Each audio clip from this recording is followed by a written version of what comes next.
दोस्तों नमस्कार, स्वागत है आपका 4 PM पर। मैं हूं आपके साथ अदिति। बीजेपी को करोड़ों का चंदा देने वाली कंपनी का बड़ा घोटाला रंगे हाथ पकड़ा गया है। तो क्या मोदी सरकार चंदे के बदले धंधा तो अब तक दे ही रही थी, क्या उसके साथ साथ अब घोटाले को भी संरक्षण दे रही है? इस सवाल का क्या होगा जवाब, ये आप खुद तय करना, ये रिपोर्ट देखने के बाद, ये खबर देखने के बाद। आप जानते हैं कि सत्ताधारी भारतीय जनता पार्टी को भयंकर इलेक्टोरल बॉन्ड मिलता है और चंदा देने के बदले किस तरीके से उन्हें धंधा दिया जाता है उन कंपनियों को, ये भी आप जानते हैं। अब ये खबर सामने निकल के आई है कि भारतीय जनता पार्टी को 30 करोड़ रुपए का भारी भरकम चंदा देने वाली एक दिग्गज इंफ्रास्ट्रक्चर कंपनी अब सीधे सीबीआई और लोकपाल के रडार पर आ गई है। दी वायर की इस रिपोर्ट को गौर से देखिए। इस रिपोर्ट में यह बड़ा खुलासा हुआ है। आरोप है कि इस कंपनी ने एक नई नवेली फर्जी कंपनी और सरकारी अधिकारियों के साथ मिलकर के सरकारी कंपनी महारत्न company SAIL authority of India limited को सैकड़ों करोड़ रुपए का चूना लगाया है। भ्रष्टाचार की ये कहानी इतनी गहरी है कि इसमें शिकायत करने वाले ईमानदार अधिकारी को सस्पेंड कर दिया गया या फिर रिटायर करा दिया गया, जबकि घोटाले के आरोपी अफसरों को बहाल कर दिया गया। उनका मौज ही मौज है। आखिर क्या है इस पूरे स्टील घोटाले का कर्मकांड, सब कुछ आपको बताऊंगी। दरअसल चंदा देने वाली कंपनी एप्को इंफ्राटेक का इसमें क्या कनेक्शन है? पिछले कुछ सालों से लोकपाल के पास लगातार शिकायतें पहुंच रही थी कि भ्रष्टाचार के चलते सेल को करोड़ों रुपए का भारी नुकसान हो रहा है। सेंट्रल विजिलेंस कमीशन यानी सीवीसी ने इस पर मतलब गहरी चिंता जाहिर की और सीवीसी द्वारा प्राथमिक जांच किए जाने के बाद पता चला कि लोकपाल ने इस मामले की गंभीरता को देखते हुए इसे सीधे केंद्रीय जो सेंट्रल ब्यूरो है यानी central bureau of investigation CBI को सौंप दिया इस पूरे केस को। इस कथित घोटाले में प्रमुख आरोप यह है कि सेल ने 100 से ज्यादा ऐसी फर्जी कंपनियों को बेहद सस्ते दामों पर 11 लाख मेट्रिक टन से अधिक स्टील बेच दिया, जो कोई निर्माण कार्य कर ही नहीं रही थी।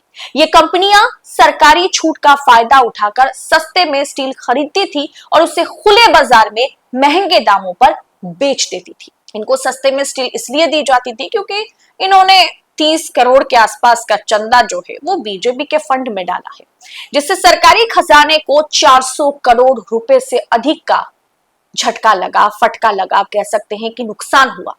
जांच एजेंसियों की पड़ताल में इस घोटाले की सबसे बड़ी लाभार्थी जो है वो VIPPL यानी Venkatesh infra project private limited नाम की कंपनी बनकर उभरी है, जिसे फायदा पहुंचाने के पीछे एप्को इंफ्रा प्राइवेट लिमिटेड का हाथ है। कहानी हैरान करने वाली कहां पर है? ये VIPPL नाम की कंपनी का गठन 12 अक्टूबर 2020 को होता है और महज 8 दिन बाद यानी 20 अक्टूबर 2020 को ये देश की शीर्ष स्टील कंपनी सेल के साथ 1.5 lakh metric ton steel supply का एक, आप कह सकते हैं ना कि बहुत बड़ा MOU साइन कर लेती है। आपके स्क्रीन पर MOU की स्क्रीनशॉट भी मैंने दिया है। जब सीवीसी ने विजिलेंस ने जांच की तो पता चला कि सेल के अधिकारियों ने इस नई कंपनी की कोई जांच ही नहीं की थी। इस करार का आधार था कि एप्को इंफ्रा द्वारा जारी किया गया एक प्रमाण पत्र। मजेदार बात यह है कि VIPPL बनने से 1 महीने पहले ही 12 सितंबर 2020 को एप्को ने एक तरीके से सर्टिफिकेट दे दिया है कि ये कंपनी उनके साथ NHAI के 11 बड़े प्रोजेक्ट्स पर काम कर रही है, जबकि वो कंपनी तब तक बनी ही नहीं थी। बाद में NHAI ने साफ कर दिया है कि यह दावा पूरी तरह से झूठा और निराधार था। अब आपको बताते हैं कि इस पूरे मामले में क्रोनोलॉजी और राजनीतिक जो रसूख का खेल है वो कहां पर है?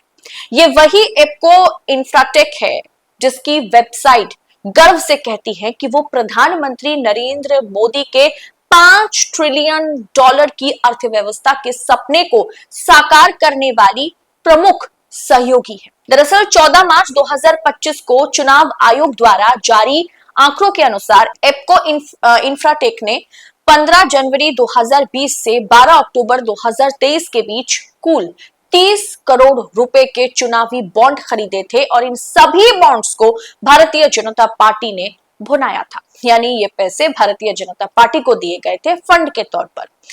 इसी साल के दौरान एफको पर भाजपा सरकार की ऐसी कृपा दृष्टि रही कि उसे देश के कई प्रतिष्ठित और हजारों करोड़ रुपए के सरकारी प्रोजेक्ट्स भी मिल गए। इसमें देश का पहला जो 14 लेन दिल्ली मेरठ एक्सप्रेसवे है वो शामिल है। जम्मू कश्मीर की प्रतिष्ठित जेड मोड जो सुरंग का परियोजना है वो भी शामिल है। मुंबई का केबल स्टे बिजली शामिल है। मतलब तमाम ब्रिज जो है वो शामिल है, तमाम चीजें शामिल है। इतनी कृपा पड़ी क्योंकि भाई 30 करोड़ रुपए दिए गए चंदे के तौर पर। इस पूरे घोटाले का सबसे काला और विचलित करने वाला पहलू यह है कि इस भ्रष्टाचार को उजागर करने वाले सेल के जनरल मैनेजर राजीव भाटिया थे। उन्होंने नवंबर 2022 में शीर्ष नेतृत्व को शिकायत भेजी, जिसके एक हफ्ते बाद ही उन्हें सस्पेंड कर दिया गया। जिन्होंने पीएमओ को 3 बार पत्र भी लिखा, लेटर भी लिखा और इसके बारे में सारी जानकारी भी दी। भाटिया के शिकायत पर जब लोकपाल ने कड़ा रुख अपनाया तो इस्पात मंत्रालय ने जनवरी 2024 में आनन फानन में 2 डायरेक्टर समेत जो 29 उच्च अधिकारी थे उन्हें भी सस्पेंड कर दिया। लेकिन हैरान करने वाली बात है कि आम चुनाव 2024 बीतते ही जून 2024 में इन सभी आरोपी अधिकारियों को फिर से बहाल कर दिया गया। इसके विपरीत भ्रष्टाचार की पोल खोलने वाले ईमानदार अधिकारी राजीव भाटिया को इसी साल 16 फरवरी को जबरन रिटायर करा दिया गया। दोस्तों, दी वायर की इस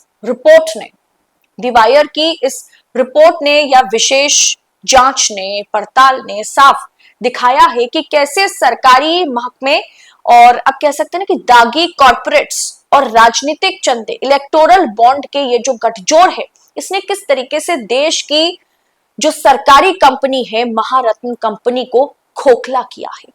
जब चंदा देने वाली कंपनियां खुद को देश के आर्थिक सपने को साकार करने वाली बताती हैं, तो वो किस तरीके से, मतलब अब कह सकते हैं ना कि किस तरीके से वो एजेंसियों को, जांच एजेंसियां ऐसी कंपनियों के आगे पंगु नजर आती है, सरकार सर झुकाती नजर आती है, वो इस रिपोर्ट ने बता दिया। अब आप हमें बताएं कि इस खबर को पूरी तरीके से दबाया गया।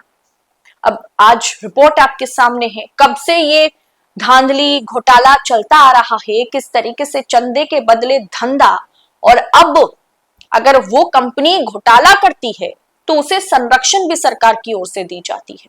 अब इसका जवाब कौन देगा, कौन इसकी रिस्पॉन्सिबिलिटी लेगा, ये किसी को पता नहीं है। फिलहाल इस रिपोर्ट को हम कहेंगे कि आप दबा करके शेयर करें, आगे फॉरवर्ड करें, ताकि मोदी सरकार चंदे के बदले धंधा देने के साथ साथ कैसे घोटाले को संरक्षण दे रही है इसके बारे में भी लोगों को पता चले। फिलहाल इस रिपोर्ट में इतना ही। आपसे जल्द होगी मुलाकात ऐसी तमाम खबरों के साथ। तब तक के लिए आप 4 PM के साथ बने रहें, क्योंकि 4 PM वो प्लेटफॉर्म है जहां पर आपको ऐसी खबरें देखने को मिलती है।